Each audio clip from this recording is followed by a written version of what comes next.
Hello guys, మేము ఈరోజు watches collection చేస్తున్నాం and this is the unboxing guys. Unbox చేస్తాం కదా మొన్నప్పుడు.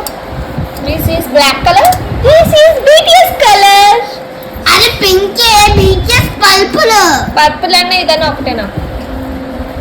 So the stripe is like this, the cute. దీనికి lighting కూడా ఉంది. సో ఇది గాయ్స్ లైట్ రెయిన్బో. దీనికేమో ఇంకో రెయిన్బో కలర్స్ చూపిస్తాను. రెయిన్బో చూపించు మరి. వన్ కలర్ వస్తుంది కానీ మ్యాజిక్ చేసి రెయిన్బో చేపిస్తా. ఈ బటన్ టూ బటన్స్ నొక్కాడు. ఇక్కడ ఒక బటన్, ఇక్కడ ఒక బటన్ నొక్కితే రెయిన్బో కలర్స్ వచ్చినాయి. దీనికి కూడా వస్తుంది, సేమ్ వర్క్ చేస్తుంది. స్ట్రైప్ కూడా చాలా బాగుంది. స్ట్రైప్ చాలా క్వాలిటీగా ఉంది. సో ద బాక్స్ ఇలా ఉంది, దీనికి ఇలా ఇచ్చాడు. So if you like the video please like, share and comment. Please subscribe guys.